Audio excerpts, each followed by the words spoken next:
हमारी कहानी शुरू होती है बाल्टिक सी के मध्य से, जहां एक डैनिश मर्चेंट शिप पर्शियन तट की तरफ बढ़ रहा है और इस शिप पर एक निराश व्यापारी भी सवार है जो समुद्री यात्रा के कारण बीमार है। ये क्रिश्चियन है और इसका नाम लार्स है। मध्यकालीन पुस्तकों में लिबर सेंसस डैनिया ने एक व्यापारी का उल्लेख किया है जिसने डैनिश के राजा किंग वॉल्डेमर सेकंड के कहने पर जासूसी करने के लिए बाल्टिक ट्राइब्स के इलाकों की यात्रा की। लार्स हमारे लिए हमारी आंख और कान का काम करेगा, उस देश में जहां यूरोप के आखिरी बुतप्रस्त रहे।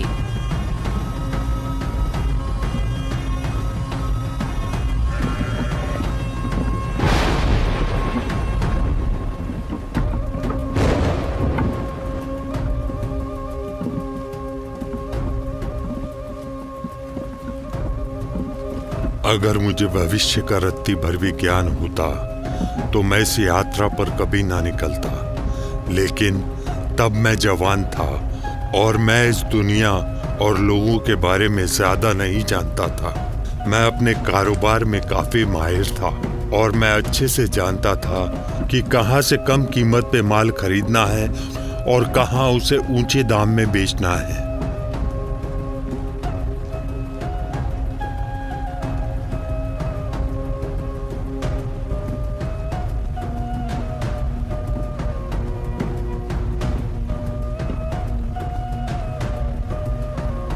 बंदरगाह पे मेरी मुलाकात एक बूढ़े व्यापारी से हुई जो मेरे पिता के दोस्त थे। वो वहाँ एम्बर खरीदने आए थे।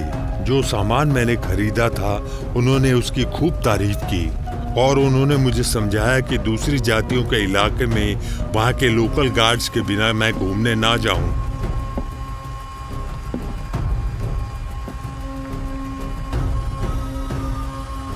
वहाँ की लोकल करेंसी ओस्ट्रिंग का एक बंडल देकर मैंने कोर्शेटेट नाम के एक शख्स की पहचान छुपा दी।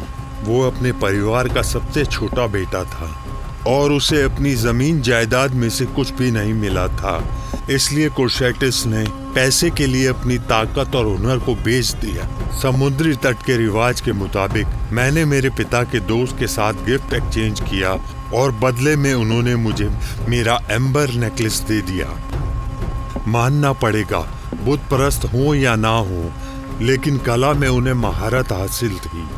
जब मैंने बदले में उन्हें कुछ देने की पेशकश की, उन्होंने इनकार कर दिया और मुझे कहने लगी कि क्रिश्चियन सिंबल्स को मैं अपने लिए ही रखूंगा। हालांकि पर्शियन लोग इतने असुरक्षित समय में भी बहुत ही शांति प्रिय थे। जब मैं इस खतरनाक यात्रा का प्लान बना रहा था, उसी दौरान मैंने किंग वॉल्डेमर के एक व्यापारिक शहर ट्रूसो के बारे में पढ़ा, जहां पर डेन्स, गॉटलैंडर्स और स्वीडिश आते और दूसरी जाति वालों के साथ शांतिपूर्ण तरीके से गिफ्ट एक्सचेंज करते। ट्रूसो पहुंचने पर मुझे वैसा कुछ भी दिखाई नहीं दिया जैसा कि मैंने पढ़ा था, बल्कि वो मछुआरों का एक छोटा सा गांव दिखाई दे रहा था। एम्बर रोड के साथ बसा ये एक प्रसिद्ध पुराना शहर अपनी चमक खो चुका था और अब जर्जर हो चुका था।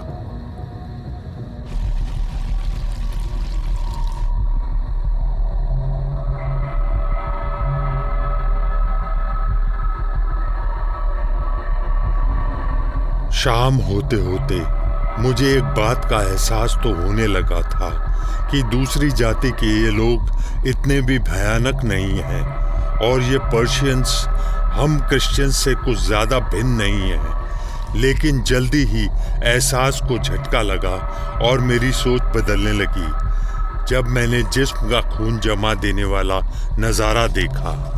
इन पर्शियंस ने अपने धर्म गुरु को किसी अपराधी की तरह बंदी बना लिया था।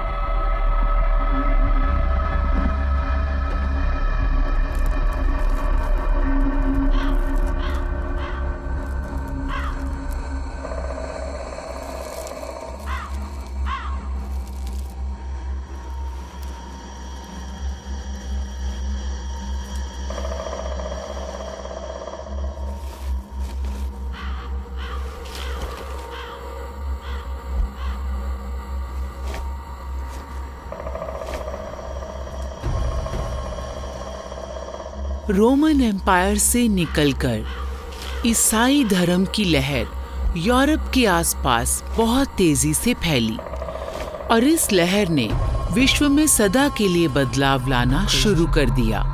ईसाई धर्म अपनाने वाले बुत परस्तों ने अपने अपने धर्म गुरुओं और उनकी शिक्षाओं को त्यागना शुरू कर दिया और धीरे धीरे ईसाई धर्म और उसके रीति रिवाजों को अपनाना शुरू कर दिया, जिसमें सामाजिक ढांचा, जायदाद के हक और कानून भी शामिल थे। पर्शियन क्षेत्र में, जिसमें विभिन्न छोटी छोटी बाल्टिक जनजातियां शामिल थी, यूरोप और ईसाई धर्म अपनाने वालों के बीच बचे आखिरी बुत परस्तों में ये जनजातियां पिछड़ी हुई ही रह गईं।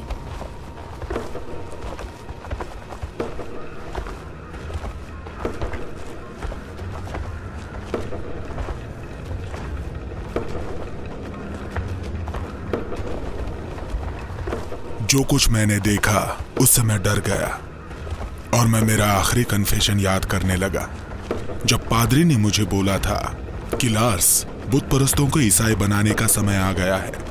इन बुत परस्तों के इलाके में रहकर तुम उनकी हर बात हम तक पहुंचाओ। वहां रहकर बड़ी सावधानी से छोटी बात ध्यान से सुनो और बारीकी से देखो।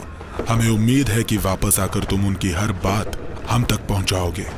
परमेश्वर तुम्हारे साथ है बेटा।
मैंने सुना था कि पिछले सैकड़ों सालों से पर्शियन इलाके में बुत परस्तों के बीच परमेश्वर के उपदेशों से तौबा करने का प्रचार किया जाता है, लेकिन आज ऐसा कुछ नहीं था।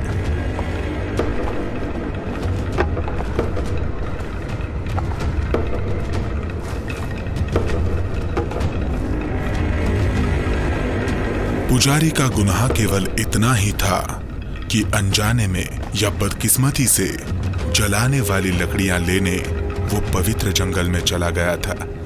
एक किसान ने उसे देख लिया और उसके इस अपराध की शिकायत कर दी।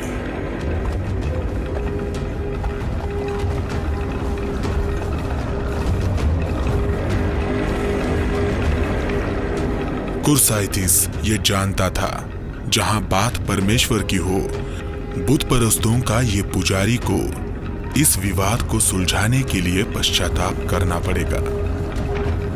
बुत परस्ती से ट्रायल ऑफ द गॉड्स का नाम देते थे। हालांकि हमारे ईसाई धर्म का इससे कोई लेना देना नहीं है। कोई बेगुनाह है या गुनहगार, इसका फैसला बुत परस्त जिस तरह से करते थे वो देखकर मैं दंग रह गया।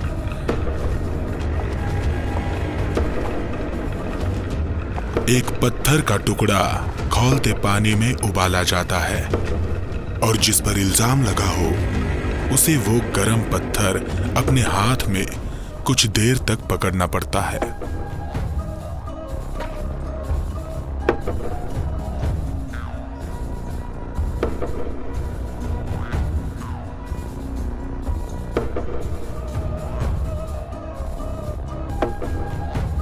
बदकिस्मती से पुजारी इतना गरम पत्थर अपने हाथ में पकड़कर कुछ देर नहीं ठहर पाया, इसीलिए उसे अपराधी घोषित कर दिया गया।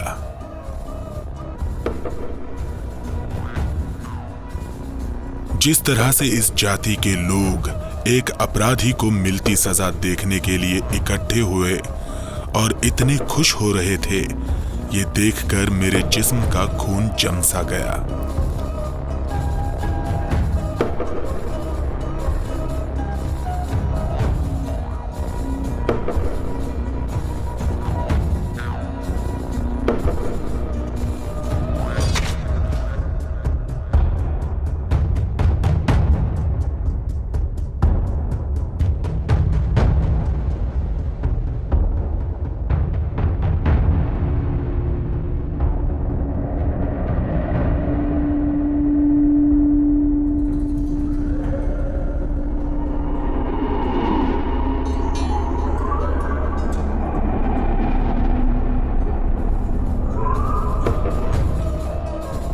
दूसरी बाल्टिक जनजातियों की तरह पर्शियंस ने भी पत्थरों, झरनों और पुराने पेड़ों जैसी कुदरती वस्तुओं से कुछ खास जगह बनाई हुई थी, जहां पर वो अपने धार्मिक रीति रिवाजों का आयोजन किया करते थे। लिखित कहानियों में पर्शियन लोगों के महत्वपूर्ण स्थानों का उल्लेख मिलता है।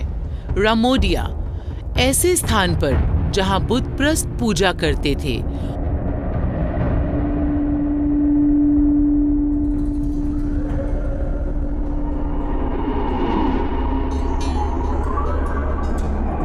और उच्च कोटि के पुजारी उनकी देखरेख किया करते थे। बुतप्रस्तों का विश्वास था कि पूर्वजों की आत्माएं पवित्र जंगलों में रहती हैं। वास्तव में दुनिया भर में ओक का पेड़ प्राचीन पर्शियन लोगों का प्रतीक था। उनका मानना था कि ओक की शाखाओं में परमेश्वर का वास है। पर्शियंस आकाश के देवता, धरती के देवता और अन्य जीवों की पूजा किया करते थे। उनका विश्वास था कि जंगलों और अन्य जीवों में देवी देवताओं का वास रहता है। इनकी रोजमर्रा की जिंदगी की हर चीज इन देवी देवताओं पर निर्भर रहती थी, जैसे मौसम, उत्सव, बच्चे का जन्म, पुनर्जन्म और युद्ध में जीत के लिए किस्मत का साथ। ये अपनों के लिए भोजन और जानवरों की बलि दिया करते थे। एक आर्कियोलॉजिकल ने पत्थर में एक देवता और 200 घोड़ों के अवशेषों की खोज की थी।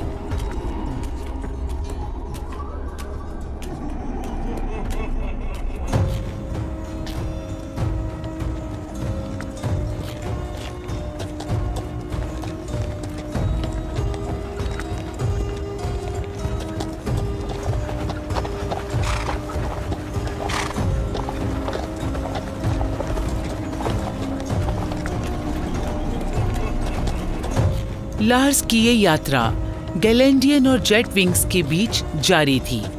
मध्यम युग के आरंभ में इन इलाकों की आबादी बहुत कम हुआ करती थी और पड़ोसी ईसाइयों के साथ होने वाले युद्ध में या तो मारे जाते थे या उनमें शामिल हो जाते थे।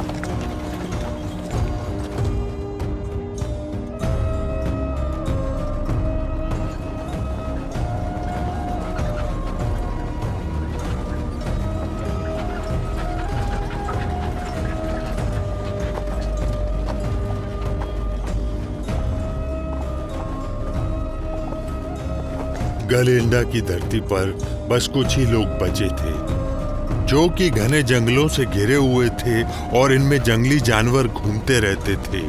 महलों का त्याग हो चुका था और बिना शहर के मैं कोई व्यापार नहीं कर सकता था। कुरुश्वेट गालेंडियन लोगों की रीति को अच्छे से जानता था कि जब यात्री इनसे भोजन या सुरक्षा की प्रार्थना करें तो ये यात्रियों को मना नहीं करते थे।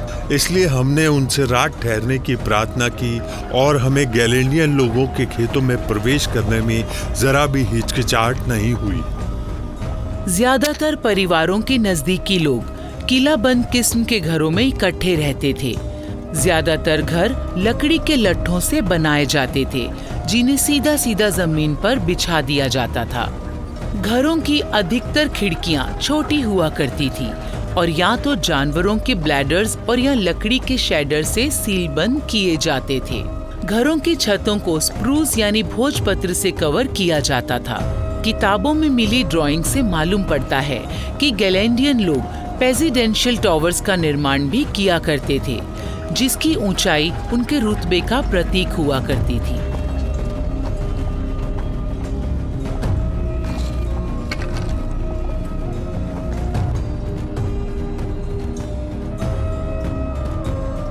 उनका खाना पीना लगभग हमारे ही जैसा था।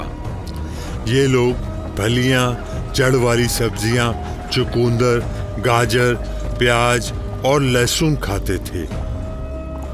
सर्दी से निपटने के लिए खाए जाने वाले जानवरों को नमक लगाकर बैरल में रखा जाता था। मेरे लिए सबसे बड़े आश्चर्य की बात तो ये थी कि पिजन्स चिमनी नहीं बनाते थे। यहाँ तक कि धनवान लोग भी इस बात से अनजान थे कि हर घर में चिमनी होनी ही चाहिए।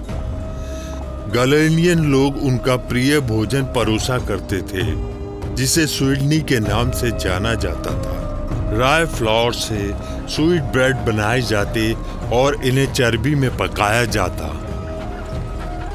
ईमानदारी से बताऊं तो ये स्वीडनी का स्वाद कुछ अच्छा नहीं था, लेकिन क्योंकि इतनी लंबी यात्रा के बाद लगी भूख के कारण हमें जो मिला हम खाते गए।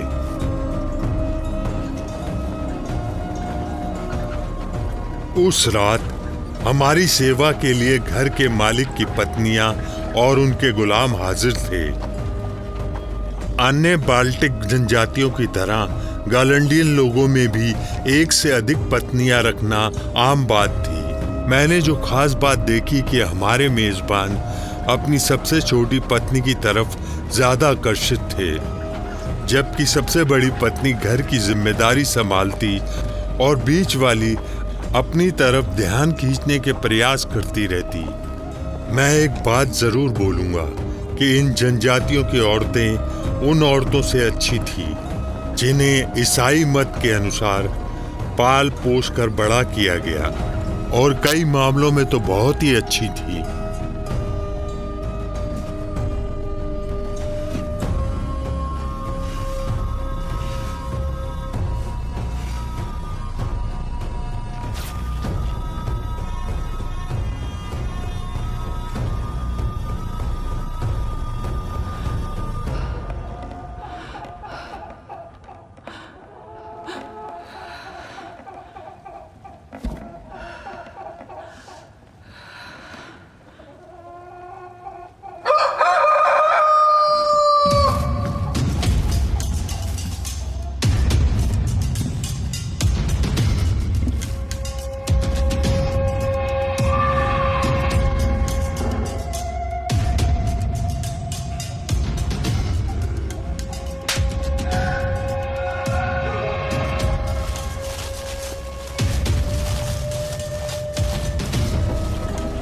अगली सुबह कुरुश्वेत बहुत परेशान था और उसने मुझे बताया कि कल रात को जो भी हुआ नौकर ने सब देख लिया। गैलेंडियन द्वारा की जाने वाली सेवाओं की भी एक सीमा रेखा थी, इसलिए हमें वहां से जल्दी निकलना था। कुरुश्वेत ने मुझे उन पर होने वाले अत्याचारों के बारे में सचेत किया था, लेकिन एक शादीशुदा बुत परस्त औरत के साथ हम बिस्तर होना मुझे किसी भी तरह से कोई भी पाप नहीं लगा। अचानक जिन गैलेंडियन लोगों को लगा कि उनका अपमान किया गया है, हमें मारने के मकसद से उनके द्वारा छोड़े गए तीर और आदमी हम तक पहुंचने लगे। हमारा पीछा करने के लिए उसने अपने परिवार और अपने नौकरों की सहायता ली।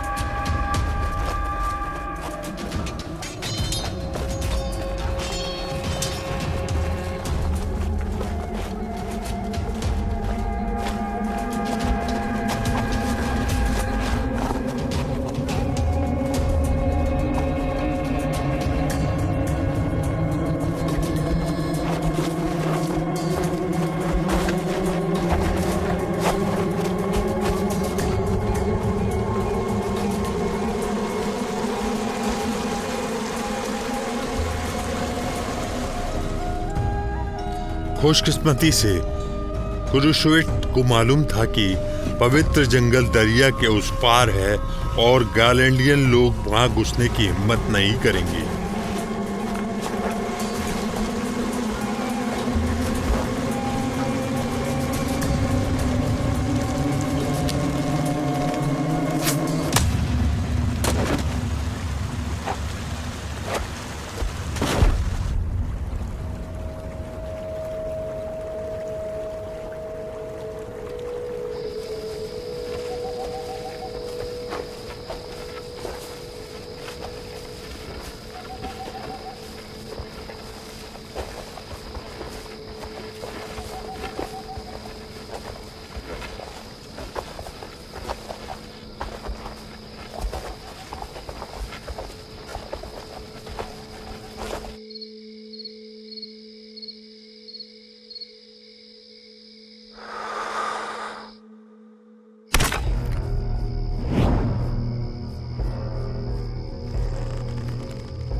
मैंने इस बात पर ध्यान नहीं दिया कि मेरे साथी यात्री ने मुझे योटविंगन्स और सुडोवियंस राज्य तक जाने के लिए पत्र दिया था।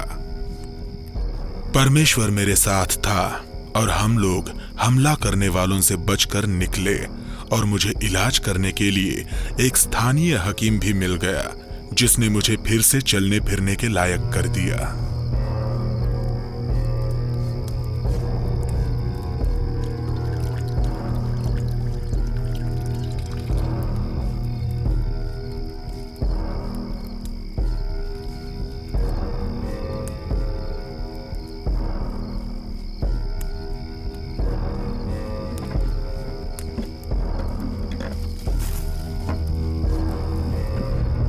मध्यकालीन युग में छोटी से छोटी बीमारी या चोट से इंसान की जान भी चली जाती थी।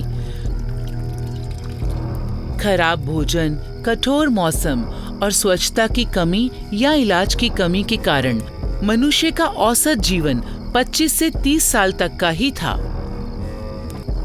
बचपन सबसे मुश्किल भरा होता था और आधे से ज्यादा बच्चे जिंदा नहीं रह पाते थे।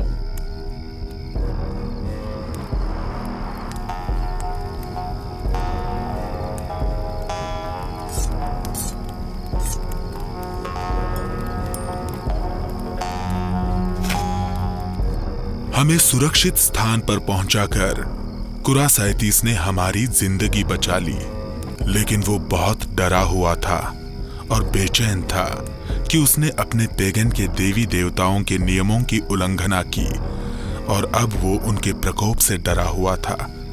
पश्चाताप करने के लिए कुरासाइटिस ने अपने सिर के बालों की बलि दे दी। ऐसा करके उसने कुछ समय के लिए खुद के रुतबे को गिरा दिया और गुलामों जैसा रूप बना लिया।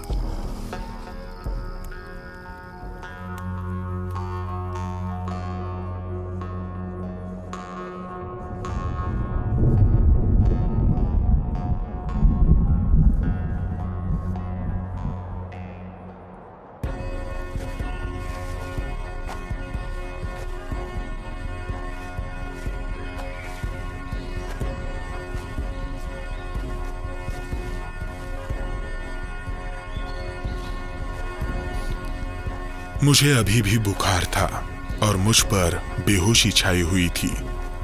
बाद में कुरासाइटिस ने मुझे बताया कि मेरे ये जख्म किसी मनुष्य के भरने से नहीं भरेंगे, इसलिए हमें सहायता के लिए पेगन के देवी देवताओं की शरण में जाना होगा।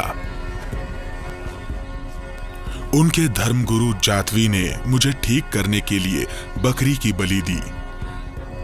ये रस्म मुझे किसी पार्टी की तरह लग रही थी, क्योंकि उन्होंने मेरे पैसों से हिरण खरीदा और उनकी जाति के हर व्यक्ति ने इसमें हिस्सा लिया।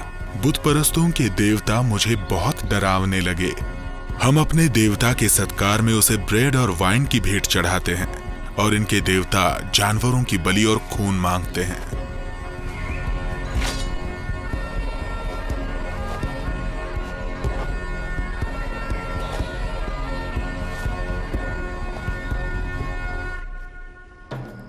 पंद्रह ईस्वी में ल्यूथरन थियोलॉजियन द्वारा लिखी किताब में जेटविंगर में बकरे की बलि के बारे में जिक्र किया गया है। इसमें बताया गया है कि ईसाई मत के अनुसार जेटविंगर में बकरे की बलि देने वाली इस प्रथा को शक की नजर से देखा जाना चाहिए। बलि चढ़ाए गए जानवर के खून को एक कटोरी में डालकर इस प्रथा में शामिल होने वाले हर व्यक्ति पर छिड़का जाता था और बचे हुए खून का इस्तेमाल अपने घर और पालतू जानवरों को प्रकोप से बचाने के लिए इस्तेमाल किया जाता था। इस प्रथा का प्रमुख हिस्सा तो वो था जब बलि दिए गए जानवर का मांस पकाया जाता था और मांस के पकने के दौरान मांस पकाने वाले व्यक्ति गेहूं और बकव्हीट से बने ब्रेड को चूल्हे के इस पार से उस पार एक दूसरे की तरफ उछालते थे और तब तक उछालते थे जब तक वो ब्रेड तैयार नहीं हो जाती थी। जो धर्मगुरु मांस पकाता था वो जलती हुई आग में से एक जलता हुआ कोयला निकालकर अपने सिर पर रखता और फिर उसे वापस चूल्हे में डाल देता। इस पूरी प्रथा के दौरान एक खास किस्म का वाद्य भी बजाया जाता था।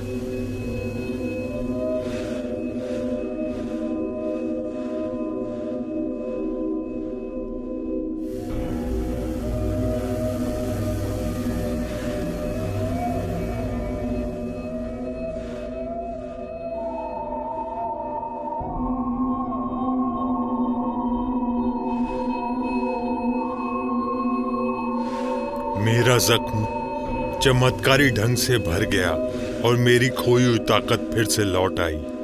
मैं नहीं जानता ये परमेश्वर की कृपा थी या बुतप्रस्त लोगों द्वारा किए जाने वाले जादू टोने का चमत्कार।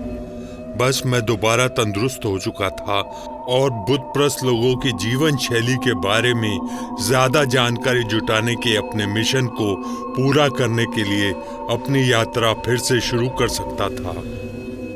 स्वस्थ होने के बाद लार्स लिथुनिया के लिए निकल पड़ा।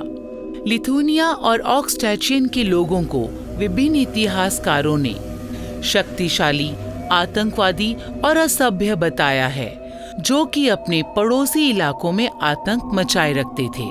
लिथुनिया के हेनरी क्षेत्र के इतिहास में बताया गया है कि साल 1205 में लिथुनिया के तकरीबन 2000 घुड़सवार एस्टोनियन इलाके की तरफ लूटपाट किया करते थे और वापसी में व्यापारिक शहर रीगा को बर्बाद करने के लिए निकलते थे।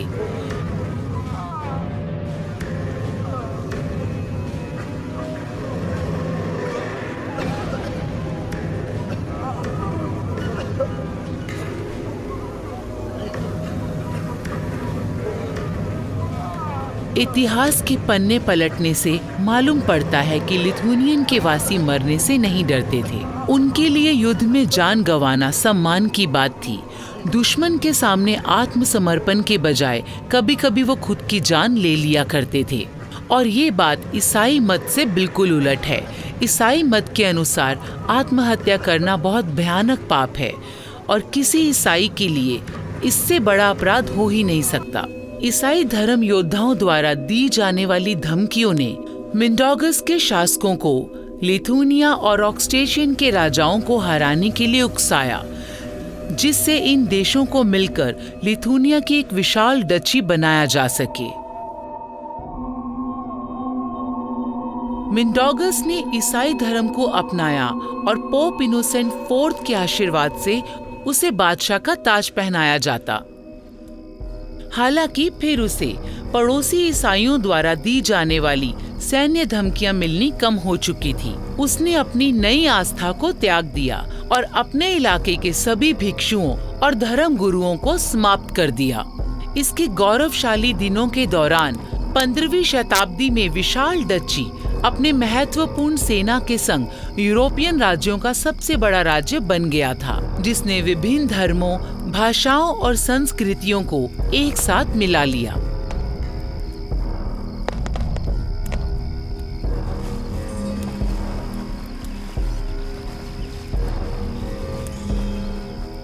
मैं कर्नावे पहुंचा, जिसे लिथुनिया की विशाल डची में सबसे विशाल और महत्वपूर्ण माना जाता था। ना ही कुर्साइटिस और ना ही मैंने कभी 5 किलो वाला नगर देखा था। संभव है कि मैं डेनमार्क वापस जाऊंगा, तब ये सब सुनने वाले स्तब्ध रह जाएंगे।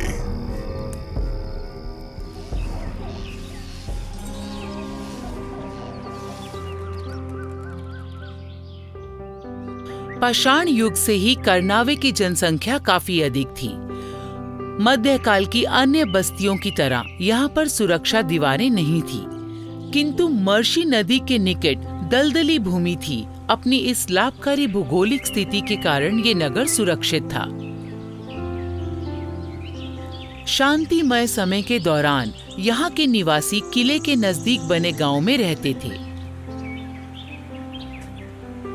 संभावित घेराबंदी के दौरान किले में सुरक्षित स्थान की तलाश की जा सकती थी, जहां हर स्थान पर 300 लोग रह सकते थे।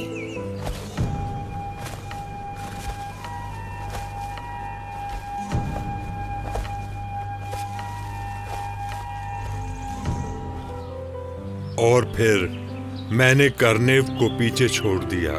मुझे लगा कि मुझे अन्य जातियों के जीवन शैली की एक निश्चित समझ है, किंतु फिर एक बार मुझे मेरी आंखों पर भरोसा नहीं हुआ। मैंने यहाँ पूर्वी या बिजेंट पुजारियों के बारे में सुना और ये देखकर मुझे बड़ी हैरानी हुई कि वो लोग इस नगर में चर्च बनाने में कामयाब हो गए थे। एक कैथलिक होने के नाते ये पूर्वी आस्था मेरे लिए अनजान थी। मुझे उम्मीद थी कि मैं यहाँ के पादरी से बात कर पाऊंगा, क्योंकि हम लोग एक ही परमेश्वर को मानते हैं।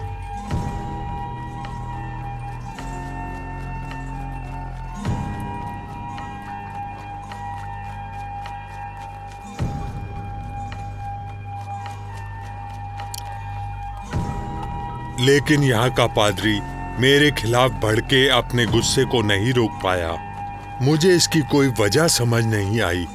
हो सकता है ये सब इसलिए था क्योंकि मेरे लोगों ने बिजेंटिन सेंटर के केंद्र कॉन्स्टेंटिनोपल पर हमला किया था। शायद वो हर कैथलिक पर ऐसे ही गुस्सा होते होंगे, लेकिन सच में मैं भी नहीं समझ पा रहा हूँ, या मैं हमारी उस हरकत को सही ठहराने में सक्षम नहीं हूँ।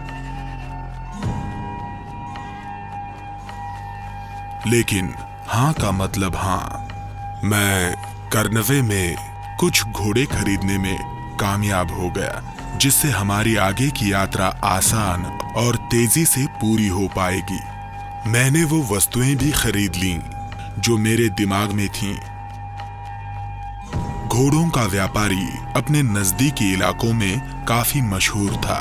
उसने मुझे मशवरा दिया कि मुझे उत्तर की तरफ जाना चाहिए, जहां काफी शाही महल मौजूद हैं और जहां और शानदार नदी बहती है जिसका नाम दाउगावा है।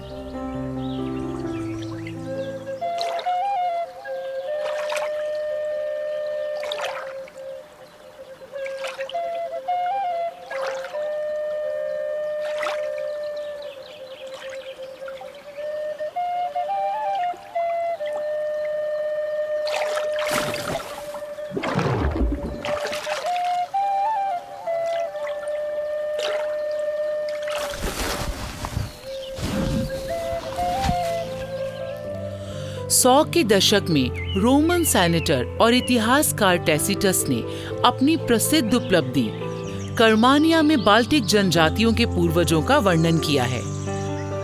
तर फल उगाते थे और आमतौर पर आलसी जर्मनों की तुलना में अधिक इच्छा शक्ति और धैर्य से दाउगावा पर कब्जा किया जा सके। 10वीं शताब्दी से 13वीं शताब्दी तक सिलोनिया क्षेत्र ने 300 किलो सहित कई जिलों और सल्पिल्स के शहरों को केंद्र के रूप में समेट लिया।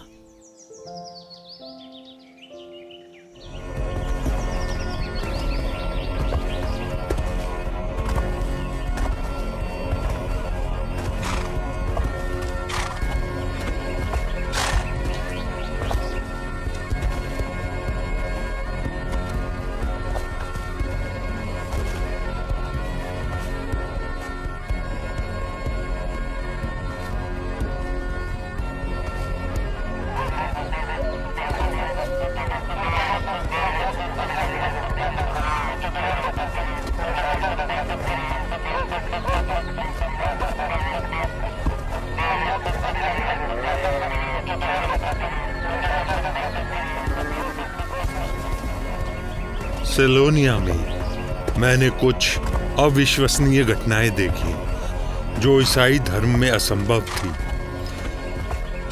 भीषण गर्मी के मौसम में ये बुतपरस्त न केवल अपने पशुओं को सजाते और आस्था के गीत इस उम्मीद में गाते कि उनकी फसलों की पैदावार खूब अच्छी होगी, बल्कि जरूरत से ज्यादा अश्लीलता में समय बिताया जाता, जबकि आम तौर पर वो ऐसा नहीं करते थे।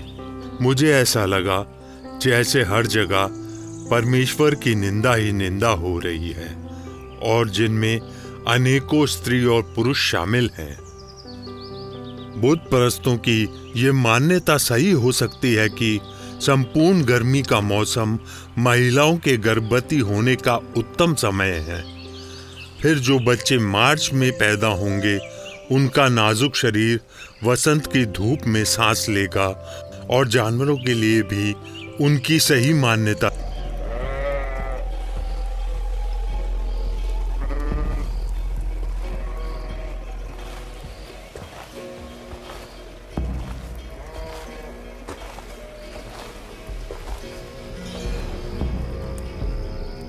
संक्रांति उत्सव के रहस्य और उसे जीवंत बनाने के लिए विभिन्न प्रकार की सहायता ली जाती है। एथनोग्राफिक अनुसंधान और लोगों की धारणाओं से पता चलता है कि बाल्टिक जनजातियों को नशीले पौधों का काफी गहरा ज्ञान था। चारागाहों में दुनिया की हैनबेन और बेलाडोना को भी रीति रिवाजों में दवा के तौर पर अधिक शोध की आवश्यकता है।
शिखर की गर्मी के दौरान लोग अंधेरे पर प्रकाश की जीत का जश्न मनाते हैं। अग्नि को सूर्य, जिंदगी का देवता, उपजाऊपन, गर्मी और स्वास्थ्य का प्रतीक माना जाता है। साल के सबसे लंबे दिन और सबसे छोटी रात के दौरान लोगों ने शुद्धिकरण के अनुष्ठान में भाग लिया, जो नए जीवन का प्रतीक और मौत के खिलाफ एक संघर्ष है। इस महोत्सव में समाज के सभी समूहों का स्वागत किया गया। अपने आसपास की अलौकिक शक्तियों को बुलाने के समय सभी के साथ समान व्यवहार किया गया।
शिखर की गर्मी के दौरान बुत परस्तों द्वारा आयोजित इस अनुष्ठान के बाद मुझे बहुत अजीब महसूस हुआ। मैं पक्के तौर पर तो कुछ नहीं कह सकता, लेकिन कुछ बदलाव तो आया ही था। ये बुत परस्त पूरी तरह से केवल प्रकृति के साथ जीते हैं और मुझे भी ऐसा ही लगा। ऐसा लग रहा था ये सब परमात्मा की अनुमति से हो रहा था और मैं भी इसका एक हिस्सा था। मुझे हैरानी हो रही थी कि क्या मैं पृथ्वी के सबसे उच्चतम जीवों के साथ खड़ा हूं या सिर्फ किसी बड़े समागम का एक हिस्सा भर हूं। यात्रा करते करते हम लेटागलन और दावगावा नदी तक पहुंच गए। ये नदी बहुत ही गहरी और चौड़ी थी। इसे पार करने के लिए हमें माझी को पैसे देने पड़े।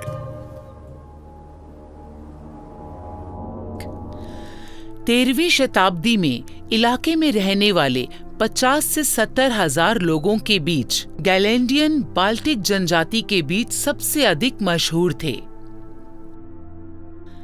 कैथोलिक वेस्ट और ऑर्थोडॉक्स ईस्ट के बीच दाउगावा नदी का बहुत ही लंबा और महत्वपूर्ण व्यापारिक मार्ग था। स्कैंडिनेवियन स्लेव्स और उत्तरी जर्मन के व्यापारियों ने दाउगावा पर नियंत्रण करने के लिए ठगी, बल प्रयोग का गठबंधन के प्रलोभन का प्रयोग किया। लेटगालन के निवासी जो नदी किनारे रहने वाले लोगों को अक्सर व्यापारियों, ईसाई, पादरियों और धर्म योद्धाओं के साथ बैठक करने की पीड़ा झेलनी पड़ती थी।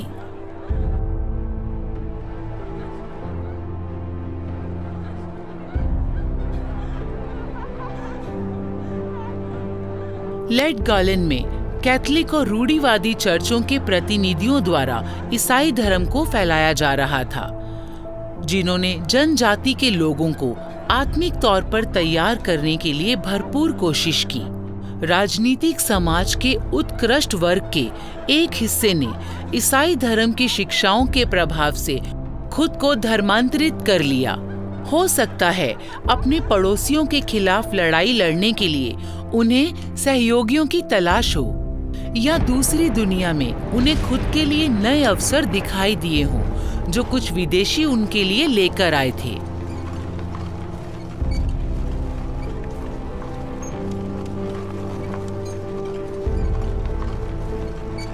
ईसाइयों के धर्म युद्ध के दौरान दुश्मन और उनके सहयोगी परिस्थितियों के अनुसार अपना पाला बदलते रहते थे। लेटविया के इतिहासकार हेनरी ने पारंपरिक यूरोपीय हमलों का वर्णन किया है। वो लोग आसपास की जगह उजाड़ देते, घरों और गांवों में आग लगा देते और औरतों और बच्चों सहित कई बुत परस्तों को बंदी बना लेते। और ये लोग गाय, बैलों और घोड़ों को अपने कब्जे में ले लेते और 7 दिन के बाद बड़े ही उत्साह से अपने घरों को लौट जाते। बंदी बनाई गई महिलाओं को जबरदस्ती अपनी पत्नी, रखैल या गुलाम बना दिया जाता। सबसे बड़े दुश्मन के सिर को किसी ट्रॉफी की तरह सजाया जाता और बाद में उस सिर को उन परिवारों को बेच दिया जाता जो अपने सदस्य के सिर की कीमत देने को तैयार हों, ताकि मरने वाले का अंतिम संस्कार रीति रिवाज से किया जा सके।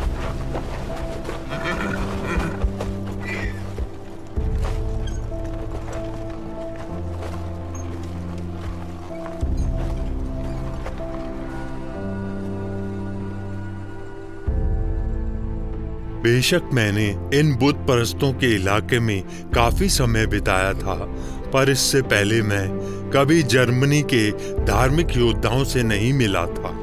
कुरुसेट ने मुझे समझाया था कि कभी कभी बुत परस्त और धर्म योद्धा संयुक्त बल के तौर पर एक साथ मिलकर चलते हैं। दोनों पक्षों ने दुश्मन को हराकर अपना अपना फायदा उठाया और लूटपाट की संभावना बढ़ गई। मेरी समझ में ये नहीं आया कि दुश्मन एक साथ मिलकर कैसे चल सकते हैं, लेकिन मुझे इस बात का संदेह था कि असंभव सा ये गठबंधन शायद ईसाई धर्म की शिक्षा के प्रचार को बुत परस्तों में फैलाने में सहायक हो रहा होगा।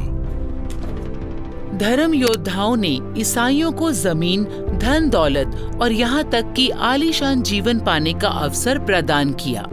ईसाई धर्म को फैलाने जैसे मुश्किल काम के बदले लूटपाट को उचित वेतन के तौर पर देखा जाता था। हालांकि बुत परस्तों के इलाके में रहने वाले हर किसी ने लालच में आकर इन धर्म योद्धाओं की बात नहीं मानी।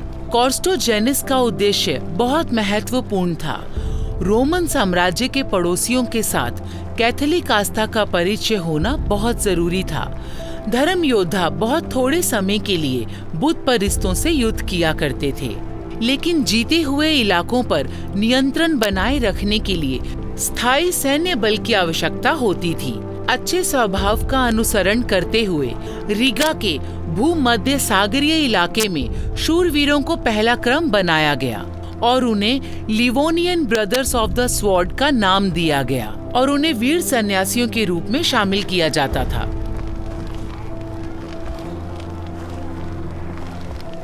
एक पुजारी ने हमें योद्धाओं के शिविर में रात बिताने के लिए आमंत्रित किया। इस कीमत पर मेरे राजा व्लादिमीर को जमीन मिल जाएगी। लेकिन जो कुछ मैंने देखा, शायद वो इतना आसान भी नहीं है जैसा कि वो सोचता है। जर्मनी के व्यापारी और धर्म योद्धाओं ने यहां सभी कुछ स्थापित कर लिया था और ये लोग अपने जीवन के पलों को बुत परस्तों के साथ साझा कर रहे थे। मैंने देखा कि कैसे उन्होंने सफलता से लूटे गए माल को साझा किया। लूटपाट का कुछ हिस्सा ईश्वर की भेंट भी चढ़ाया गया, नया केवल बुत परस्तों द्वारा बल्कि उनके द्वारा भी जो सच्चे परमेश्वर में विश्वास रखते हैं। मैं मेरे अपने धर्म को मानने वाले भाइयों की इस हरकत से हैरान था। यहाँ तक कि डेनमार्क और दूसरे इलाकों में रहने वाले ईसाई भी बुत परस्तों के देवताओं की पूजा में लीन थे, लेकिन बुत परस्तों द्वारा खुलेआम की जाने वाली ये पूजा किसी पाप से कम नहीं लग रही थी। यहाँ तक कि पुजारी भी ऐसे दिखा रहा था जैसे उन्होंने कुछ देखा ही नहीं।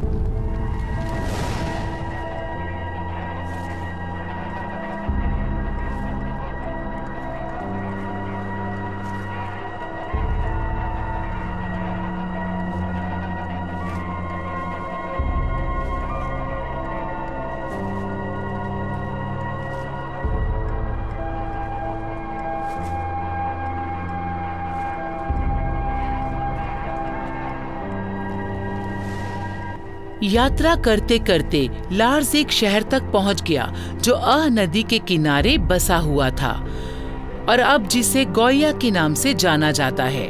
गोया और डौगवा के आसपास के इलाकों में फिनो-अग्रिक जनजातियां रहती थीं। गैर ईसाइयों के इस इलाके में बाल्ट्स, स्कैंडिनेवियंस और बाल्टिक सी फिन्स रहते थे।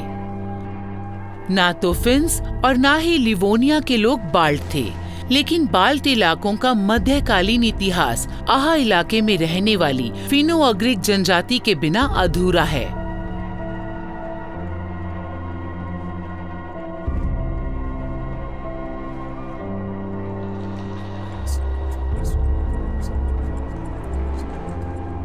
फिनो-अग्रिक लोगों के पास जीवात्मा को लेकर वैश्विक नजरिया था। प्रकृति से संबंधित हर चीज आपस में जुड़ी हुई थी और अमर आत्मा में विश्वास किया जाता था।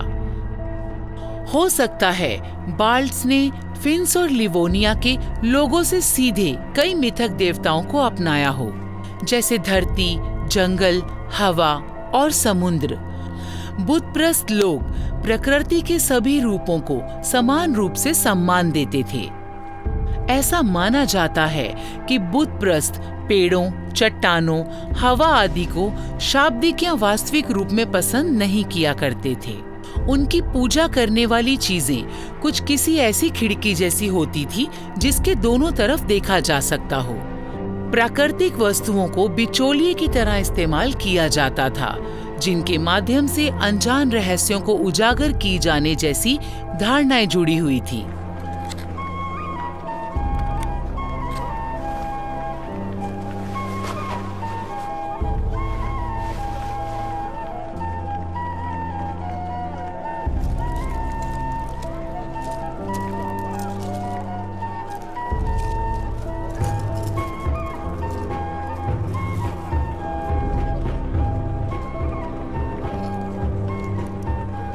मैंने खुद को लिवोनिया के बहुत बड़े व्यापारिक बाजार में पाया, जो कि टूरोडिया के किले से बहुत ज्यादा दूर भी नहीं था, जिसे टोर का बाग भी बोला जाता है। मैंने नमक के एक व्यापारी से बात की जो जर्मन से आया था।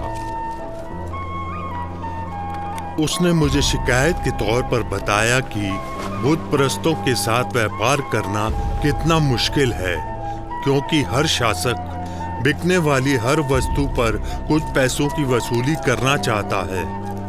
एक व्यापारी होने के नाते मैंने उसका दर्द समझा और उसकी उम्मीद में सहमति जताई कि एक दिन इस इलाके में भी हर काम ठीक से होने लगेगा। मुझे यहाँ की स्थानीय भाषा बिल्कुल नहीं आती थी, लेकिन फिर भी यहाँ व्यापार करने में कोई परेशानी नहीं हुई। पूरी दुनिया में इशारों की भाषा का इस्तेमाल किया जा रहा था।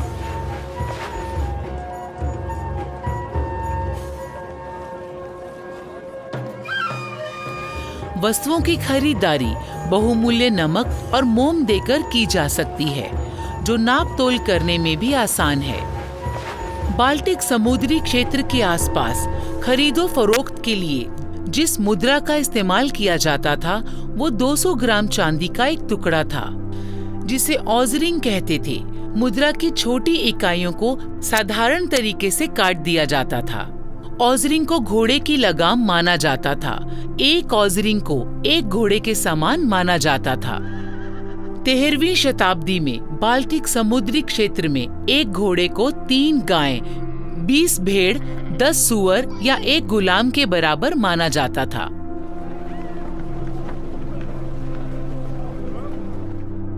मैंने फैसला किया कि बुत परस्तों के इलाके से बढ़िया मोम लेकर डेनमार्क वापस जाऊंगा। इस तरह के सामुद्रिक इलाके के जंगल में बहुत सारे मोम के पेड़ थे, जिसकी वजह से मोम यहाँ काफी सस्ता था। मैंने सुना है कि पश्चिमी यूरोप में कई चर्चों, मठों और जागीरदारों के घरों को मोम की मदद से चमकाया गया है, जो मोम इन बाल्स ने इकट्ठा किया था। मैंने मेरी आखिरी तलवार और भाले के बदले कुछ मोम के पहिए खरीद लिए। मैं इन्हें डेनमार्क ले जाकर बेचने और अपना भाग्य बनाने की योजना बना रहा था, और मैं चाहता था कि इसमें कुछ मोम मैं अपने खुद के आनंद के लिए रख लूं। फर, अनाज और लीनन जैसी उच्च मांग वाली वस्तुओं के अलावा तुराइदा की मंडी में महिला गुलामों की पेशकश भी की जाती थी। कुर्साइतिस ने एक महिला गुलाम को पहचान लिया और उसको लेकर मुझे इशारा किया। गलिंडियन जमींदार की दूसरी बीवी को यहाँ देखकर मेरी हैरानी की सीमा ना रही। उस बेचारी को गुलाम की तरह बेच दिया गया था, लेकिन मैं ना तो अपने बिस्तर और ना ही अपने घर में उसकी कल्पना कर सकता था। इसलिए मैंने एक दूसरी दासी को चुना। वो देखने में बहुत सुंदर थी और जैसा कि व्यापारी ने बताया कि वो स्वभाव से विनम्र और आज्ञाकारी है।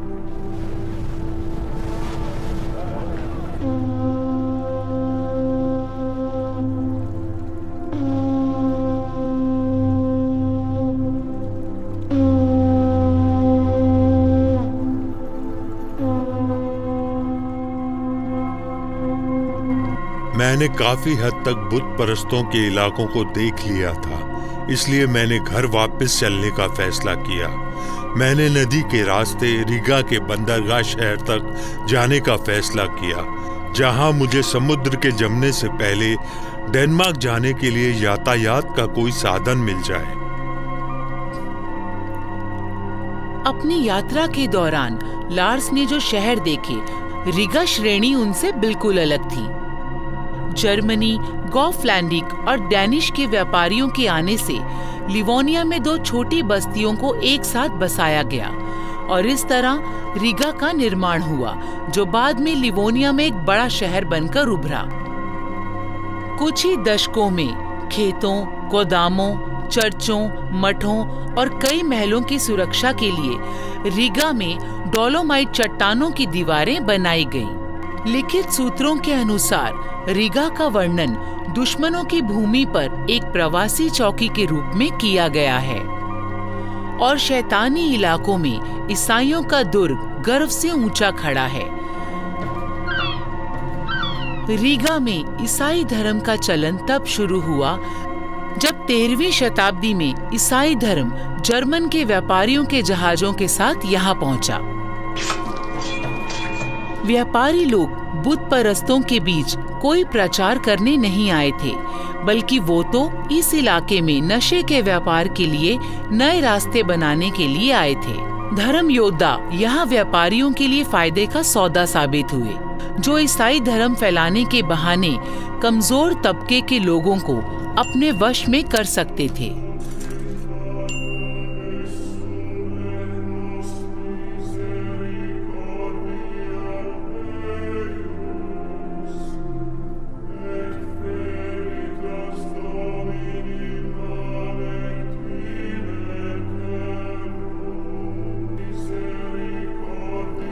सबसे पहले लिवानी और फिन्स का सामना इन व्यापारियों से हुआ था।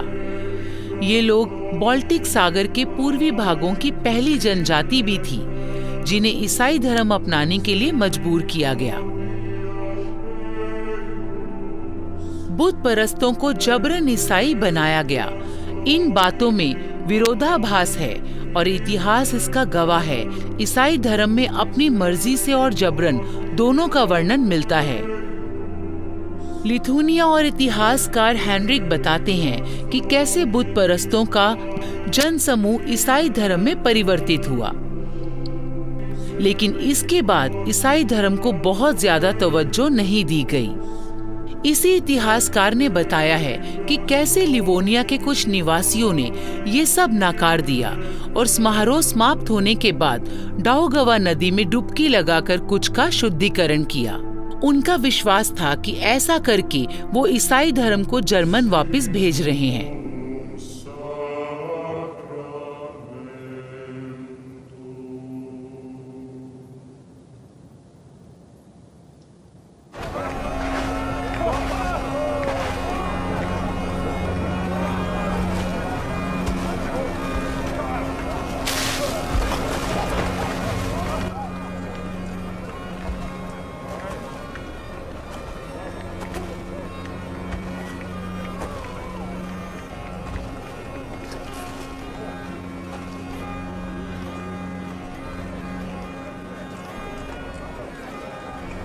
ये हैरान करने वाला संयोग ही था कि रीगा में मुझे मेरे पिता के दोस्त मिल गए।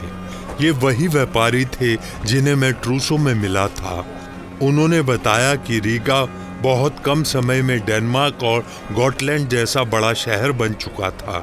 उन्होंने मुझे समझाया कि जितनी जल्दी हो सके जर्मनी और गॉटलैंड के व्यापारियों के साथ रिश्ता बनाना शुरू कर दूं। उन्होंने समझाया कि रशियन और कॉन्स्टेंटिनोपल के व्यापारियों का रास्ता सुरक्षित करने के लिए जर्मनी के व्यापारी जल्दी डाउगावा पर अपना कब्जा जमा लेंगे। बाजार में एक जगह मैंने रंगमंच का प्रदर्शन देखा। ये एक चलता फिरता रंगमंच था जिसमें एक दुभाषीय का इस्तेमाल किया जा रहा था।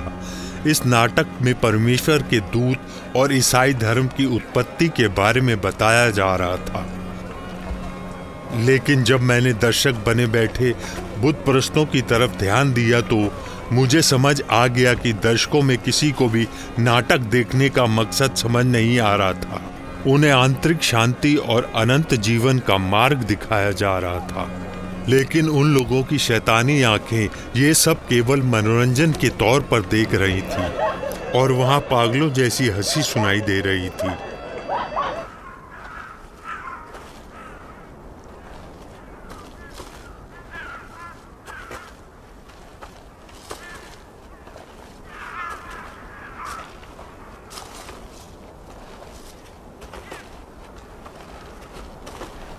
बुत परस्तों के इलाकों से गुजरते इतनी लंबी और कठिन यात्रा करने के बाद मैं थक चुका था।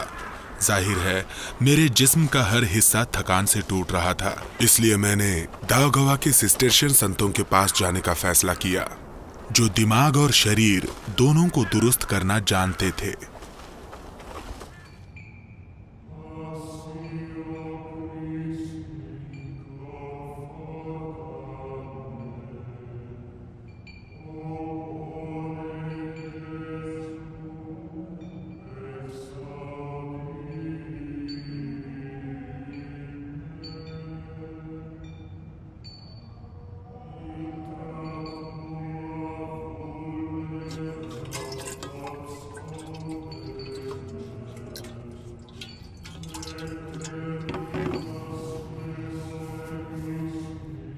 मध्यकालीन यूरोप में फ्लेबोटमी और कॉर्नर स्टोन ही इलाज का जरिया थे। इस प्रकार के इलाज को हर प्रकार की मान्यता प्राप्त थी। ऐसी मान्यता थी कि शरीर में से शैतान का असर निकल जाने के बाद इंसान ठीक हो जाता है। सभी प्रकार के आंतरिक और बाहरी तकलीफों को समाप्त करने के लिए नसों से खून निकालने का तरीका अपनाया जाता था। इसे बचाव के इलाज के तौर पर भी इस्तेमाल किया जाता था।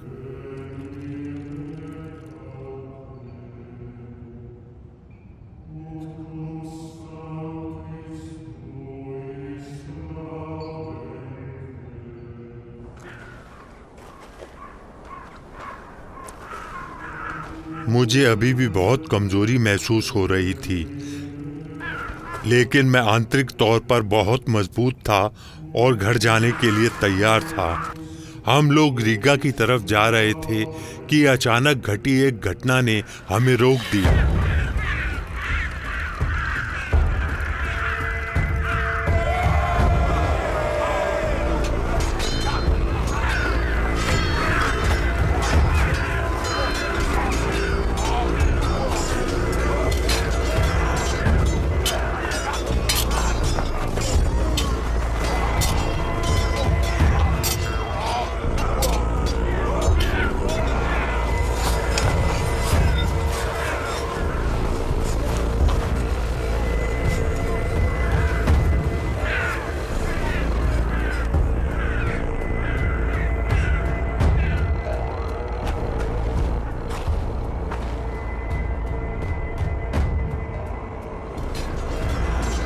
सूत्रों ने ओसल द्वीप से एस्टोनियन लोगों के 13वीं शताब्दी की शुरुआत में रीगा शहर की दीवारों के पास कई हमलों का वर्णन किया है। इतिहास में इन हमलावरों को ओसेलियंस कहा जाता है। वो ईसाइयों से खास तौर पर बुरा व्यवहार किया करते थे। उन्होंने जर्मनी के पुजारियों को प्रताड़ित किया, नए लिवोनियन ईसाइयों का अपहरण कर लिया और उनके किलों को लूट लिया।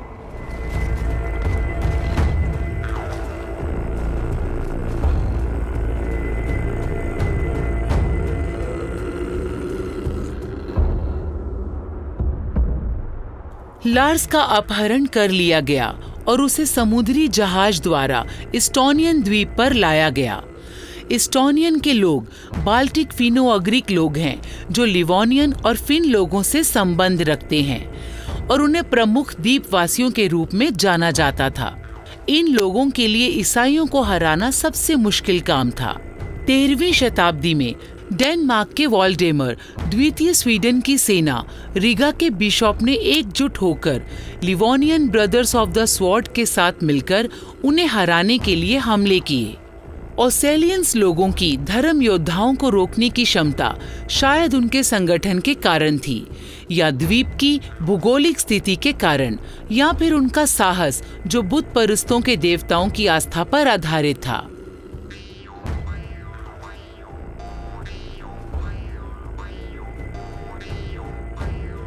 लिवोन और एस्टोनियन लोगों के लोक गीतों में उनके देवताओं के नामों का जिक्र आता है।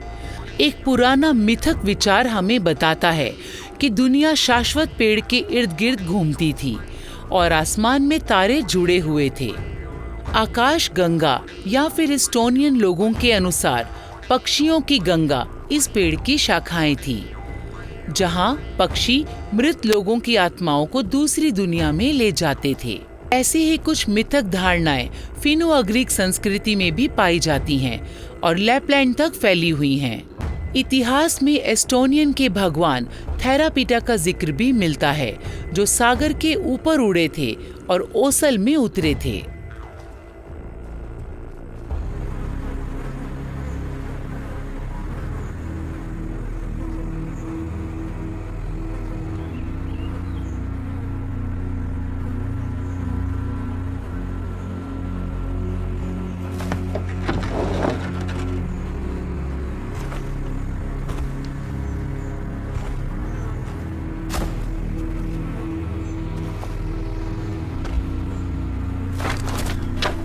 मैं मेरे दूसरे साथियों से अधिक भाग्यशाली था कि उन्होंने मुझे जान से नहीं मारा, मेरे पिता के दोस्त की मौत मेरे लिए बहुत दुखदाई दुर्घटना थी,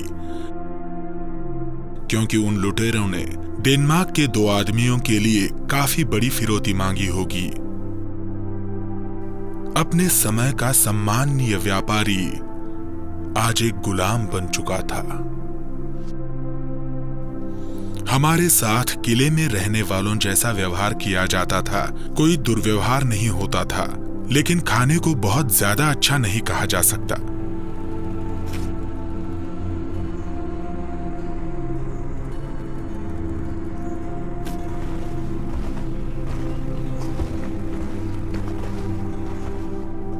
मैंने काफी साल एक गुलाम बनकर गुजारे और मैं ये उम्मीद छोड़ चुका था कि मेरा परिवार रकम देकर मुझे इस दुखदाई गुलामी भरे जीवन से निजात दिलवाएगा।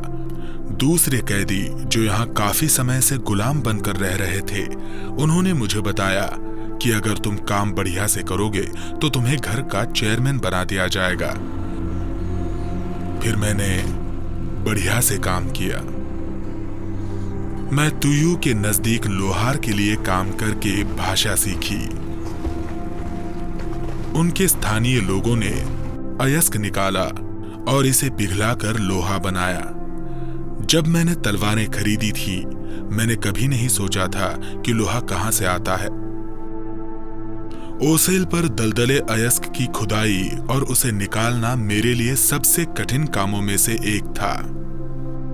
कभी कभी जंगल के बाहर भट्टियां बनाई जाती थी। कभी कभी अयस्क से लोहे के टुकड़े निकालने में हमें कई दिन लग जाते थे।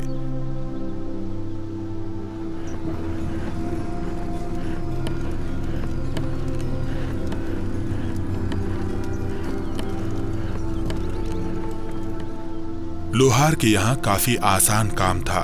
जहां मुझे लकड़ी जलाना और पानी लाना होता था, मुझे घंटों तक भट्टी को हवा देकर आग को जलाए रखना होता था। मैंने उस लोहार के लिए और भी बहुत सारे काम किए। समय के साथ साथ मेरा और उस लोहार का प्यार बढ़ता गया और वो मुझे एक पिता की तरह प्यार करने लगा, बल्कि एक माँ का प्यार भी मुझे उससे मिलने लगा। उस लोहार को अपने गांव में भी बहुत मान सम्मान मिलता था। कोई आश्चर्य नहीं कि घोड़े हमेशा धीमा दौड़ते थे। महिलाएं कांसे के जेवरों से सजी रहती थी, सुइयों से कपड़े सिला करती थी। लेकिन मेरे गुरु की सबसे अधिक सम्मानित कला थी हथियार बनाना। ओसेल के लोग खूनी तलवार को हमेशा अपने साथ रखने में विश्वास रखते थे।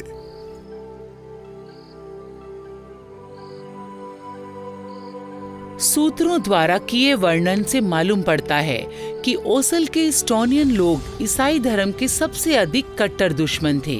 लिथुनिया के इतिहासकार हेनरी ने एक निर्मम घटना का जिक्र किया है। एस्टोनियन लोगों ने ईसाइयों के किले के जिंदा चेयरमैन का दिल निकाल लिया। उन्होंने उस दिल को आग पर भुना और फिर बांटकर खा लिया, ताकि उनमें ईसाई धर्म से लड़ने का साहस पैदा हो। फिर उन्होंने उस मृत शरीर को कुत्तों और गिद्धों के खाने के लिए छोड़ दिया। हम दावे से नहीं कह सकते कि ऐसा सच में हुआ था या फिर बुत परिस्तों की ये कोई काल्पनिक कहानी है।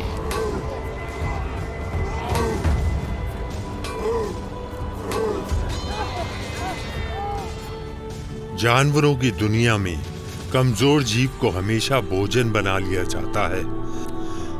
इन जनजातियों की सोच भी इसी प्रकार की थी। हमलावर अन्य जनजातियों को केवल लूटपाट करने, उनके जानवर और हथियार लूटने, उन्हें गुलाम बनाने की नजर से ही देखा करते थे। अगर वो ऐसा नहीं करते तो कोई दूसरा कर देता था। लूटपाट करते समय मुझे कैदियों के रिश्तेदारों से बात करने के लिए बिचौलिए की तरह इस्तेमाल किया जाता। हमारे द्वारा पीड़ित लोगों के उदास चेहरों को देखना मेरे लिए बहुत ही मुश्किल भरा समय होता था।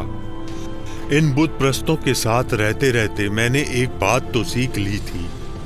अगर आप भेड़िए के साथ भागना जानते हैं तो आपको उसी तरह गरजना भी आना चाहिए। जैसे जैसे उनकी नजर समुद्र से हटी, ओसल के लोग तबाह होते गए। वो खुद को बचाने के लिए पड़ोसियों की सेना में भर्ती हो जाते।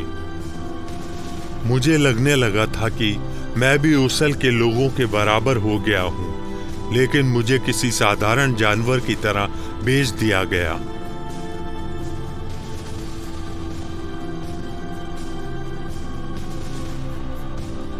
लार्स अब कोरोनियन में पहुंच चुका था। प्राचीन कोरोनियन क्षेत्र में कई साम्राज्य स्थापित थे जो कि किले के आसपास बने हुए थे। स्कैंडिनेवियन और आर्टिसन व्यापारियों के बीच कोरोनियन के आसपास समझौता हुआ था और गॉटलैंड के पास ही पहली शताब्दी के मध्य घनिष्ठ संबंध स्थापित किए गए थे। लिखित सूत्रों के मुताबिक कोरोनियंस स्वीडन और डेनमार्क के व्यापारियों में व्यापार से अधिक लड़ाइयां हुआ करती थी।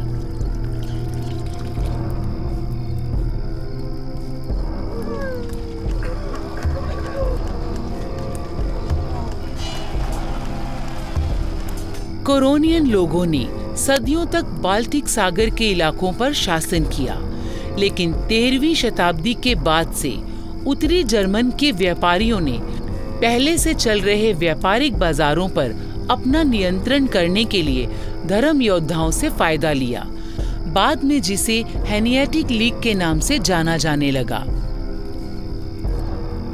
ये सोचकर कि उनकी ताकत लगातार घट रही है, 1210 में कोरोनियन वासियों ने ईसाइयों के गढ़रिगा पर धावा बोल दिया। 3 दिन की और कोरोनियन वासियों को मैदान छोड़ना पड़ा। जबरदस्ती कोरोनियन के इलाके में घुस गई। उन्होंने अपने मृत लोगों के शवों को इकट्ठा किया और वहीं आसपास लगभग 3 दिन बिताए, जहां उन्होंने मृतकों की मौत पर शोक व्यक्त किया और उनका अंतिम संस्कार भी किया।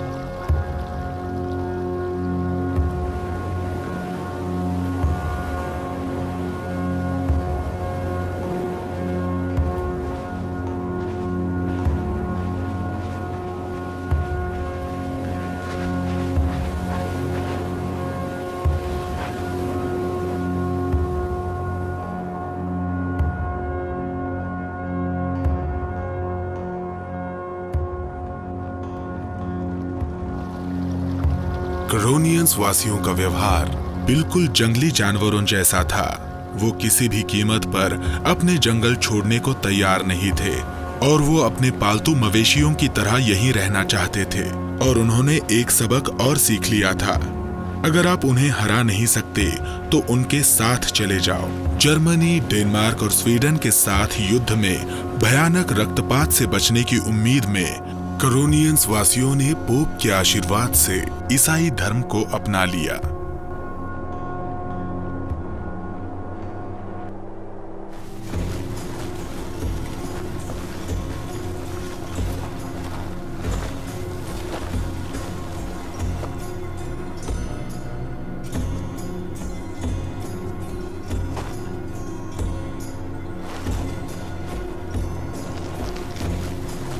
अब तक मैं अच्छे से समझ चुका था कि कोरोनियंस वासी अपने शक्तिशाली दुश्मन को धोखा देने के लिए केवल नाम के ही ईसाई बने थे, क्योंकि ये बुत परस्त अपने प्राचीन देवताओं को भूलने के लिए तैयार नहीं थे। इसके अलावा शीर्ष के सर्दी के मौसम में मैंने कोरोनियंस वासियों को पवित्र जंगल में जानवरों का शिकार करते देखा, जहां उन्होंने इससे पहले न कभी कोई जानवर मारा और न कोई पेड़ काटा। सर्दी के सबसे छोटे दिनों के दौरान बुतपरस्तों ने चेहरों पर मास्क पहन लिए, इस विश्वास से कि उनके पूर्वजों की आत्माएं स्पष्ट दिखाई देंगी, जिस कारण वो अपने मृतक रिश्तेदारों और भगवान से बात कर पाएंगे। लैमिकीन्स को पता चला कि उनकी पड़ोसी जनजाति सैमोगिटियंस के लोग जर्मनी के धर्म योद्धाओं से युद्ध करने का इरादा बना रहे थे, इसलिए उसने सैमोगिटियंस के राजा विकिंतस को बड़ी मात्रा में हथियार बेचने की पेशकश की। इस सच के बाद कि वो अक्सर आपस में लड़ते रहते थे और एक लाभकारी संयुक्त समझौते के लिए ये लड़ाई बाधक नहीं थी, मैं खूब हंसता अगर मुझे इस बात पर रोना नहीं होता कि कैसे अलग अलग तरीके से मेरे भाग्य ने मेरे रास्ते में बाधाएं पैदा की हैं। लैम्किंस ने मुझे महंगी वाइन के लिए बेच दिया, जो चमड़े के एक थैली में भरी हुई थी।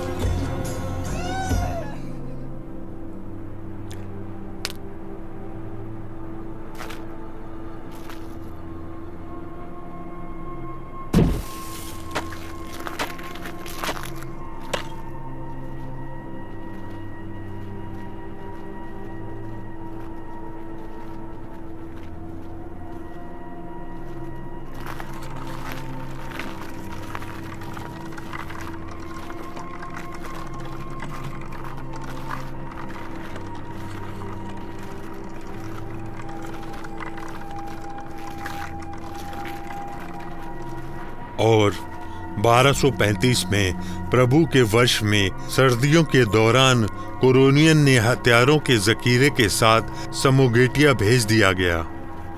यूक्विकेंटस अपने बड़ों के साथ आगे आगे चल रहा था और हम उसके पीछे पीछे धीरे धीरे चल रहे थे, क्योंकि हमारे साथ सामान भी था।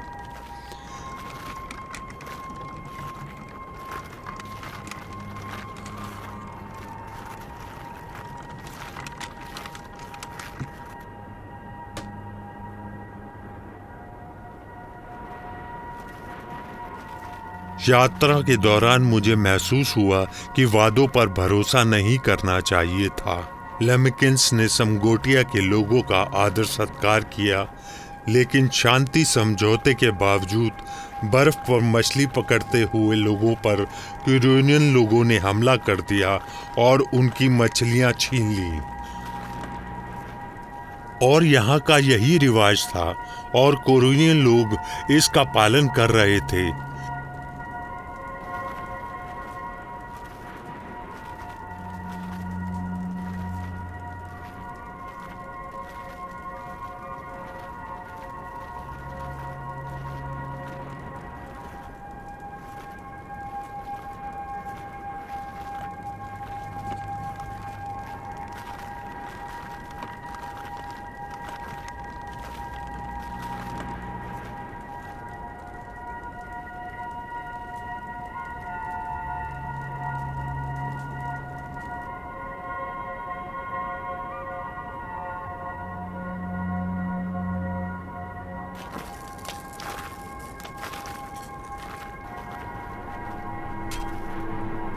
हमारा रास्ता मुश्किल और खतरनाक था, क्योंकि पिघल जाने के कारण बर्फ काफी पतली हो चुकी थी। इसमें किसी को भी कोई हैरानी नहीं हुई और हमारे में से कुछ लोग बर्फ पर चलकर निकल गए और कुछ बदनसीब लोग इस बर्फीले पानी में अपनी जान गंवा बैठे। जिसने ईसाई धर्म अपना लिया था, अंतिम संस्कार के लिए उसका शव उसके परिवार वालों को सौंप दिया गया, लेकिन गरीब नौकर पर किसी को दया नहीं आई, इसलिए हमने उनकी लाशों को भेड़ियों के लिए छोड़ दिया।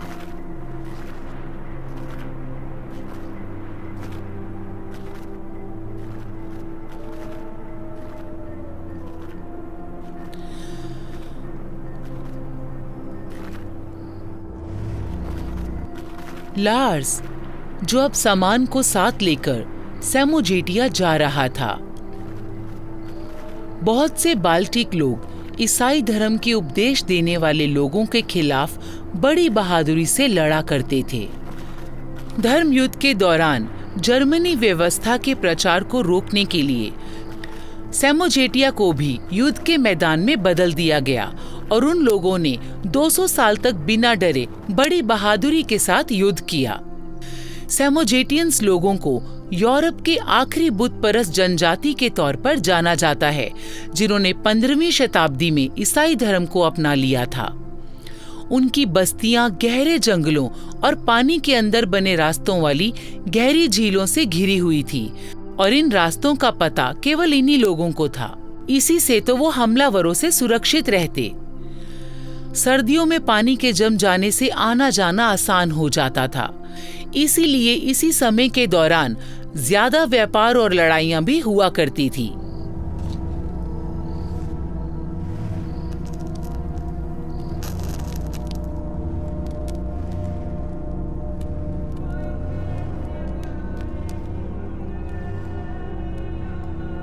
शोक सभा के दौरान मैं सैमोगेशियन के गांव पहुंचा, क्योंकि ये सब मैंने बुत परस्तों के इलाके में पहले भी देखा हुआ था, इसलिए मुझे कुछ ज्यादा हैरानी नहीं हुई। मृतक के शरीर पर अंतिम संस्कार के समय पहनाए जाने वाले कपड़े और जूते पहनाए गए थे और अंतिम संस्कार में शामिल होने के लिए उसका शव एक टेबल पर रखा हुआ था, जबकि उसके परिवार के लोगों ने खाया पिया और उपवास रखा। पूरी रात लोगों ने शोक व्यक्त किया और रिश्तेदार विलाप करते रहे। मरने वाले की पीछे छूट गई हर चीज की लिस्ट बनाई गई, जैसे कि बीवी, बच्चे, भेड़ें, गाय, घोड़े, बत्तखें और बाकी का सामान। उन्होंने रात भर शराब पी और प्रार्थना की कि उनके जो रिश्तेदार पहले मर चुके हैं वो मृतक का स्वागत करें। वहां पर केवल मृत व्यक्ति ही शांत था।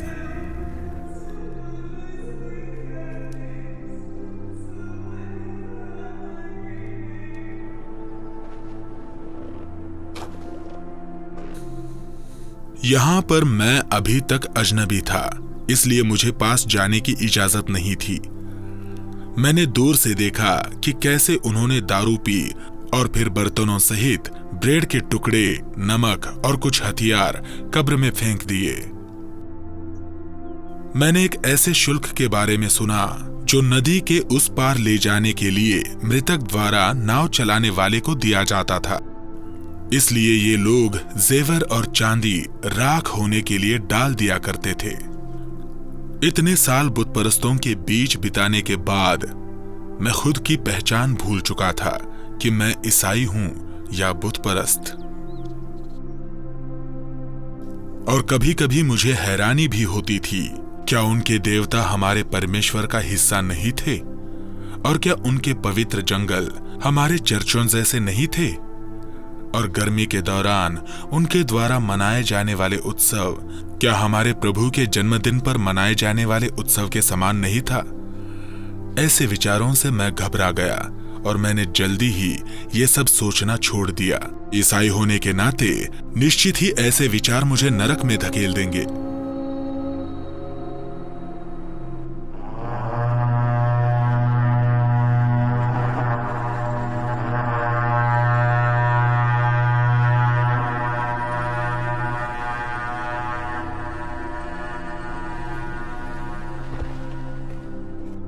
बड़ी संख्या में धर्मयोद्धा सहयोगियों की तलाश में समुद्र किनारे उतरे थे। विकिंतस ने गठबंधन की उम्मीद में सेमेगेलन के तारता में कुरियर भेजा और अपने पूर्व दुश्मनों के साथ धर्मयोद्धाओं को राह दिखाने के लिए एक योजना बनाई। मुझे अजीब सा एहसास हुआ जब मैंने सुना कि धर्मयोद्धाओं के युद्ध के प्रयास सफल हो रहे हैं। क्या मेरे आजाद होने का समय आ गया है? 13वीं शताब्दी में सेमीगेलियन की जनजातियों पर 2 जिलों द्वारा शासन किया जाता था, तैरवैते और मेजुवैते। सेमेगेलियन और सेमोजिटिस के निवासी एक दूसरे के कट्टर दुश्मन थे और उनमें अक्सर लड़ाई होती रहती थी। धर्म योद्धाओं ने सभी टकरावों पर विराम लगा दिया। धर्म योद्धाओं से बचकर भागे कई सेमगेलर निवासियों ने समोजिटिया में जाकर शरण ली।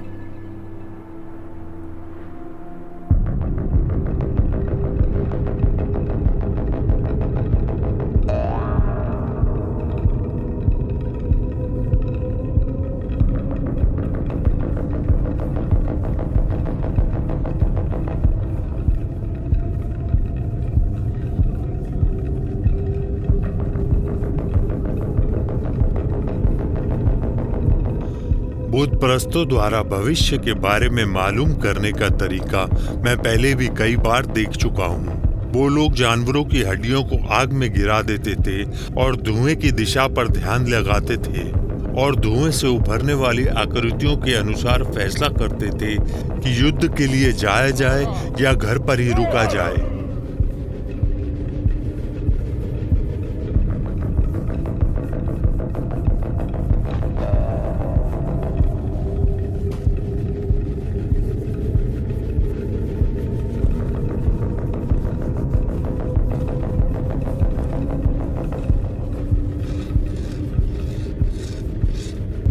सेमोगिच और सेमगेलियन एक दूसरे का सहयोग करने के लिए आगे आए और मिलकर धर्म योद्धाओं पर हमला बोलने का निर्णय लिया गया। धर्म योद्धाओं ने लुथुनियन में लूटपाट मचाई और वो रीगा की तरफ लौट रहे थे ताकि वो सर्दी से पहले पहले उत्तरी जर्मनी में अपने घरों की तरफ कूच कर जाएं। धर्म योद्धाओं पर किया जाने वाला ये हमला एक ही बार में ही उन्हें हराने के मकसद से तैयार किया गया था। मेरे लिए यहाँ से निकल भागने का यही एक मौका था। समुगीटियन के मुखिया ने मुझे कहा कि हम तय करेंगे कि हमारा जीवन कैसा होना चाहिए और हमें किस भगवान की पूजा करनी चाहिए। हम विदुषियों के शासन में नहीं जीना चाहते। लार्स, तुम भी हमारे साथ युद्ध में शामिल हो जाओ, फिर मैं तुम्हें आजाद कर दूंगा। मैं कर भी क्या सकता था।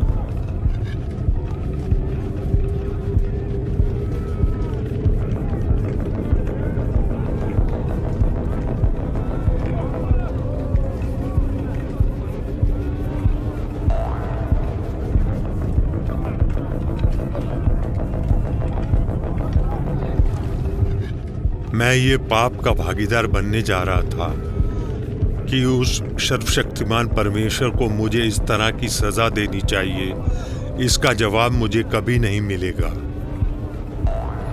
मैं कई रात तक परमेश्वर के आगे प्रार्थना करता रहा कि वो मुझ पर दया करे। मेरी किसी भी प्रार्थना का जवाब नहीं मिला। कभी कभी तो मुझे लगता था कि परमेश्वर ने मुझे बुला दिया है। खैर, मैंने भाला उठा लिया और अपने ही धर्म भाइयों के साथ युद्ध करने के लिए निकल पड़ा। मैं जंगल की खुशबू और खून के स्वाद को महसूस कर रहा था और आजादी मिलने के एहसास से मेरे दिल की धड़कन बढ़ने लगी।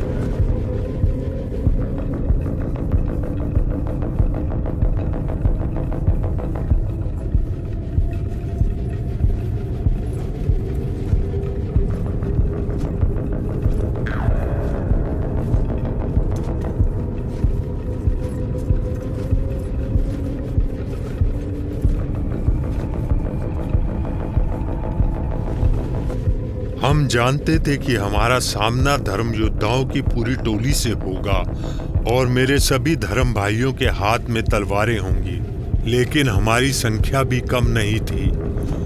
लुथेनियन, समुगेटियन और सेमगलर के लोगों को मिलाकर हमारी संख्या 5000 के लगभग थी।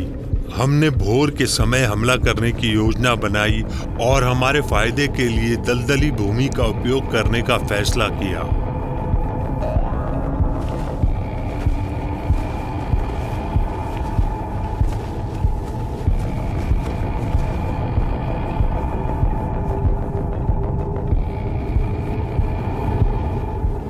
इतिहास में बैटल ऑफ शॉलेन का काफी विस्तार से जिक्र किया गया है, जिसका सीधा अनुवाद बनता है बैटल ऑफ द सन। प्रचलित दृष्टिकोण के अनुसार बुत परस्तों ने धर्म योद्धाओं को काट डाला। धर्म योद्धाओं के गुरु वॉल्क्विन ने धर्म योद्धाओं को किसी भी प्रकार के हमले के खतरे की चेतावनी दी थी, लेकिन धर्म योद्धाओं ने उस पर ध्यान नहीं दिया और वहां रात रुकने के लिए डेरा डाल दिया। अगली सुबह बुत परस्तों ने अचानक धावा बोल दिया और धर्म योद्धाओं को पकड़ लिया। घुड़सवारों की सेना ना होने का फायदा बुत परस्तों को मिला और उन्होंने धर्म योद्धाओं को घेर लिया और मार डाला। धर्म योद्धाओं को बड़ी तेजी से और बड़ी क्रूरता से मौत के घाट उतार दिया गया। धर्म योद्धाओं ने लिथुनिया के इतिहासकार हेनरिक का मजाक उड़ाया था, जो कि उस समय की सबसे मशहूर कहानी मानी जाती है। ऐसा माना जाता है कि स्कॉफ के सैनिक, जर्मनी की सेना, हल्के जख्मी हुए लिवोनियंस के सैनिक, ईसाई और रूस के सैनिकों ने बुत परस्तों का लोहा मान लिया और वो सभी वहां से भाग गए थे। पीछे हटने वाले सैनिकों को पकड़ लिया गया और सेमगैलर के लोगों द्वारा उनका वध कर दिया गया।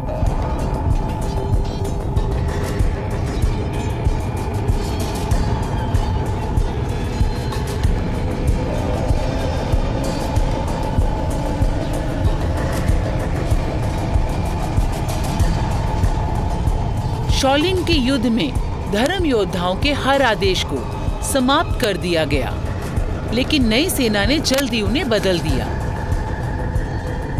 बाल्टिक लोगों के लिए आस्था दयालु नहीं है। अगली कई शताब्दियों तक कई विदेशी ताकतें आईं और गईं, लेकिन बाल्टिक जनजाति ने अपनी खास पहचान बनाए रखी, जो प्रकृति के साथ ही जीना चाहते थे और उन्होंने आजाद रहने की अपनी इच्छा को कभी मरने नहीं दिया। उन्हें नाश होने से किसने बचाया? क्या ये खुद को जंगल में छुपाने और दुश्मनों की प्रतीक्षा करने की उनकी क्षमता थी?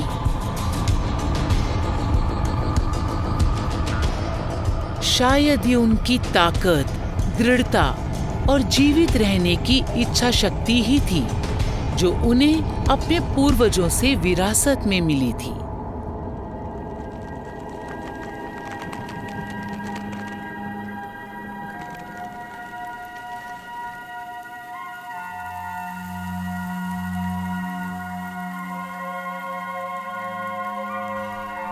मैं अब मर चुका हूं, लेकिन कुछ भी समाप्त नहीं हुआ।